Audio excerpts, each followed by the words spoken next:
Hey friends, so I have a question for you all, and of course I'll tell you my story about the question afterwards.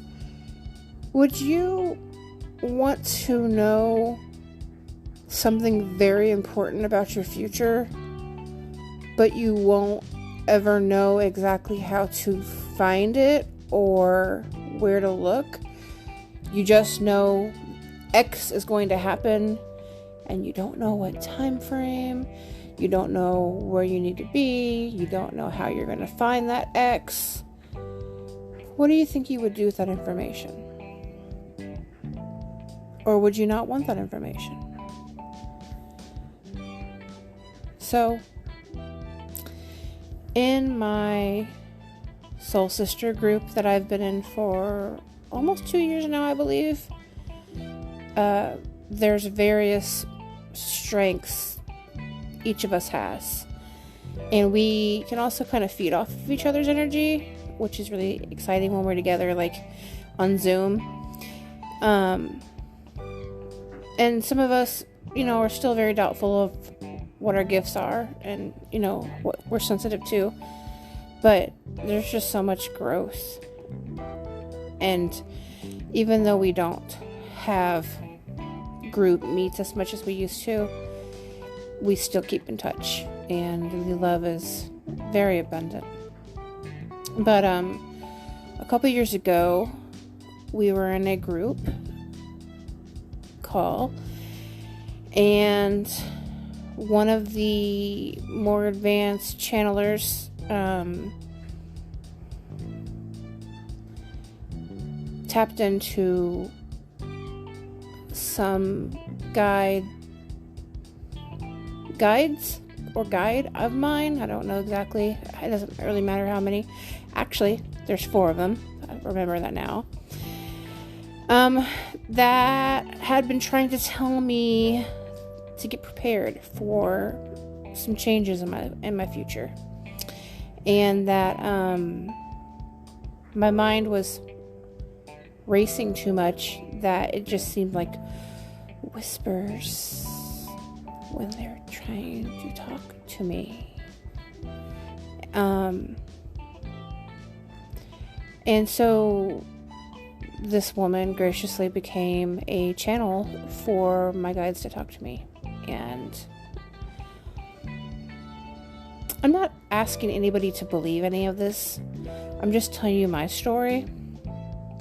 And I don't mind if you don't believe it, but nothing I talk about when it comes to my spirituality is negative. And I always just say, don't knock it till you try it. Nothing I do or say when it comes to this is going to hurt anybody. It's not negative. It's not, satanic or whatever you want. I respect everybody's beliefs, their religion. As long as you're not hurting other people, I'm good, like, you do you. So back to the story now. Everything that my guides were telling me, I knew the entire time. I just was not accepting of it. I was not ready to be accepting of it.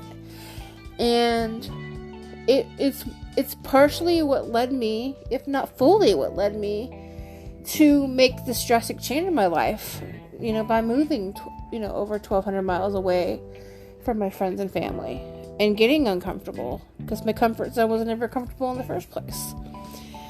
But, I completely agree that this change in my life, this jumping off a cliff instead of playing it safe and miserable, has a lot to do with my spiritual gifts and my guidance from my spirits guides. So,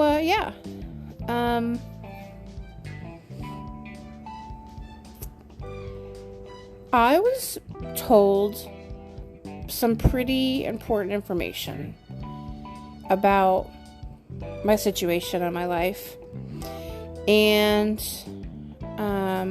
if you've listened in about any of my past talks, I've talked a little bit about why I made such a huge drastic change in parts of my relationships with people and job, and just this place I was living even was not for me anymore. And so I don't want to rehash it, and I don't really want to get into too much detail right now, but because it's, personal. But of course, my impatient ass was like, well, when is all this going to happen? And they laughed, and they were like, you're stubborn, and you want to know everything, but there's no such thing as time on the other side. Only humans have linear time. And so, of course, I was supposed to figure this stuff out on my own. So I'm handed this information. I know this information is true, but it takes me almost an entire year, a miserable year, to come full circle and say, okay, this is going to have to end. These plans are going to have to be made. This is going to have to end. I'm going to have to stop doing X. I'm going to have to stop doing Y. I'm going to have to start doing Z and A and B and all of that. Some really scary decisions were made. And some really exciting decisions were made. Some of them at the same time. A lot of red flags that I had been trying to bleach pink, they weren't getting bleached. They were like, hey, we're red. We're like crimson red. Pay attention. And I started to. And I didn't leave by ghosting anybody. I didn't leave by telling lies to anybody. I was really as authentic as I could be with the information that I knew.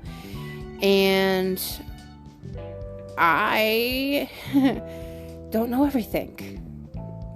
That's the wonderful thing about being a human. So, once again, if you were given X information that's going to change your life, would you want to know it, really? I feel like I needed to be told it. I needed to know that I had a purpose, and I have more than one purpose. But I needed to know that all of these things that I've been questioning as a child, they were going to be true. They were going to happen. And it's like the biggest validation that I continue to get on a daily basis of, don't be scared. If you want it, it can happen. Don't second guess yourself so much. What you put through your brain, what you think, is what you're going to get. So I'm not saying be happy the entire time, because that's not realistic. But, I try to every morning or whatever time of day I can catch myself request the most benevolent outcome for myself, for a stranger, for a friend, for my ex, for my parents, for people that I don't even really care for as humans. They're terrible people, but they are supposed to be in my life for however long the duration is before I can be like, yeah, no thanks. So, yeah, I've been kind of thinking about that. About, was I supposed to really know this information? And then I thought, well, you know what? Why would my guides give this information to the channeler to give me, or I guess talk through the channeler, if they knew that I wasn't needing the information? Because when people go and have readings done with like psychics or channelers or what have you, you're family on the other side, your spirits, your angels, they don't tell you things unless they feel you need to know them. They're not giving lottery numbers out. They're not doing anything to hurt you. Everything is love. And so when you've had a reading where they say, hey, watch what, your diet, or my guide, another time, mentioned how I do late night eating in bed. Nobody except my now ex-partner knew that I would lay in bed at night, wide awake, and I would eat like crackers or potato chips or pretzels. And it would be like mindless because I'd be watching TV or watching YouTube, or no one knew that. So, same lady channeled my guide, concerned about my late night eating. Never told anybody that information. That's just one perfect example of how we aren't alone, and we are protected, and we are watched, and we are always guided. We just have to ask for it. And you're going to get the occasional, oh yeah, they watch you when you're in the shower. No, they don't watch you when you're in the shower. I mean, I guess if you wanted them to, you could ask, but no creepies. This is about spiritual stuff. This is not about human desires or human creepiness. But yeah, just a really interesting thing that I've been thinking about. I actually listened to the recording, because we usually recorded them again last week. And it's like watching a movie that you haven't seen in a while. You remember some parts a little bit more the second time, or maybe you completely forgot other parts. Because this reading was, in late 2021. So I was not anywhere where I'm at today. And I was emotional and crying at that time. So I was not completely allowing myself to take on everything that was being told me. And that's why I'm really glad that they were recorded, because it's important information. I feel people should have, if they're going to have groups where there's channelers, or pay for it or whatever, because I've paid for it too, you need to have that, evidence.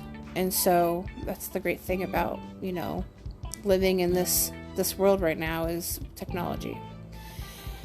But anyway, I'm doing really well. I've had some conflicting relationship issues with friendships that I've made up here already.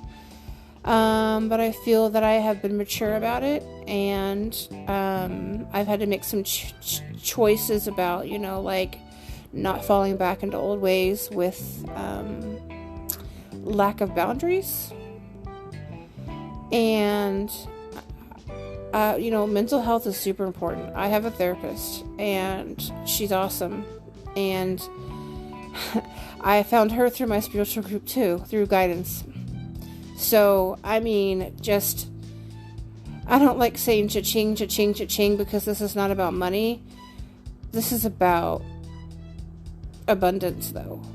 And I am so glad that I met my soul sisters, and I've allowed myself to focus on my mental, physical, emotional, and spiritual health. Because I'm flabbergasted about how wonderful my life has turned around, and how I feel acknowledged, and I feel loved, and I feel cared for. And my therapist, I talk to virtually every week almost. She kind of let me regroup on why I was feeling conflicted over the weekend about these new relationships that I've met a couple people up here, and how I started recognizing that they were not respecting my boundaries, and how I was starting to feel uncomfortable, but I didn't want to hurt anybody's feelings, and that was old me. And now I'm like, I don't have to be mean to you, but I'm going to be very direct. And if you take offense to that or you get upset, that's on you. Those are your emotions to have. But you're not going to treat me this way. I did not move 1,200 miles to be treated like complete garbage. I already had that before. So, yeah, I feel really good about it. The shame and the guilt that I had kind of like, nipping at my heels, I don't have that anymore. I kicked that away. And so, it's been a good week. It's been a busy week. It's been stressful at times, but, I just try to have faith. I just try to have faith that everything's going to happen the way it's supposed to happen. And, I hope that everyone is doing well. This is a little bit different of a message than it normally has been, but I am random. So yeah, let me know if you have questions. You know how to reach me through email or social media, or I believe on some podcasts you can comment or contact me through that way. Anyway, talk to you guys soon. Be well. Bye.